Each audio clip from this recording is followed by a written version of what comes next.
Swami Chinmayananda ji had apparently said that the only way Hinduism can survive, or the Dharmic Sanatana Dharma can survive, is when we make practitioners out of Hindus. Could you corroborate on that a little bit? Because what does that really mean? And also maybe you could add a little bit about the kind of work that Chinmaya Mission is doing towards this end. So, you may know that Swami Chinmayananda was part of the freedom movement, and even he was sent to jail in the 1940s, and that was the first time. He was from Kerala. He knew English. He was a journalist. He was reporting. You know, in Kerala, people tend to be a little to the left, etc. But he was in jail, and someone gave him the Bhagavad Gita and Upanishads and started reading it, learning it, etc. Coming out of it, he said, "Oh, this is something different." And unlike others, he headed to Rishikesh, the Shivananda Ashram, etc. And even as the independence was happening and the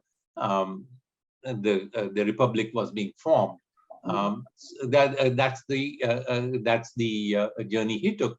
And what he saw was coming out of it was that India was being ruled by these English-speaking people, okay, children of Macaulay, and they were alienated and distanced from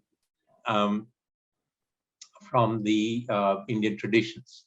So he took it upon himself, and his particular contribution was that he would take the Upanishads, he would take the Bhagavad Gita based on Sri Adi Shankaracharya's bhashyas, okay, translate them into English and go about popularizing them, okay, so that he could reach out to these English-speaking people of India who had taken the place of the British. Okay, that was the most important thing that needed to be done.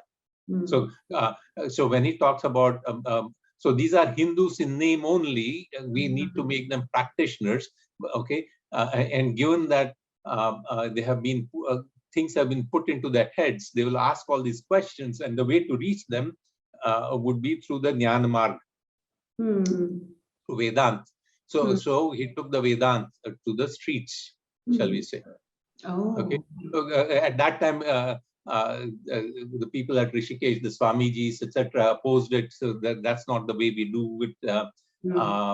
Vedanta is presented only to people who come to the ashram. It should not go out of the ashram. I mean, all those conversations were there. So in very early 1950s, he broke away from that. That's where, okay. So I think he split from Shivananda ashram, and then he started Chinmaya. Right.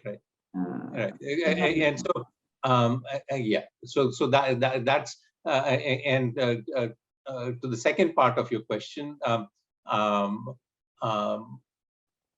especially in the diaspora, English-speaking diaspora of the US and Australia and New Zealand and Canada and Singapore and Hong Kong, they find that's one area where they play a very useful role of giving access to multiple generations now of people of Indian origin who have been distanced, right? And through discoursing in English, English being the language that people are familiar with, and then bringing them into Sanskrit, etc. But first, being very open and saying, yes, we'll talk about it in English. We'll discuss. We'll do study groups, right? So that's been the key ongoing contribution there. Speaking of splitting up, one of the biggest spin-offs from Chinmaya Mission, as you may know, is Arshavidya Gurukulam of Swami Dayanand Ji. Yes. Yeah.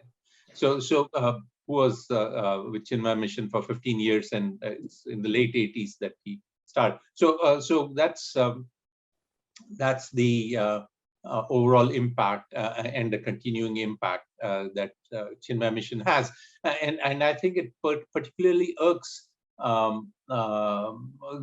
those people from India who are in Western academia because here's someone who's reaching out in English about Vedanta, right? And is refusing to give up. So they become one of the points of attack for. Please remember to subscribe to us and switch on the notifications for this channel. For our other social media links, more content, and to support our work, please visit citti.net. Dhanyavad. Namaskar.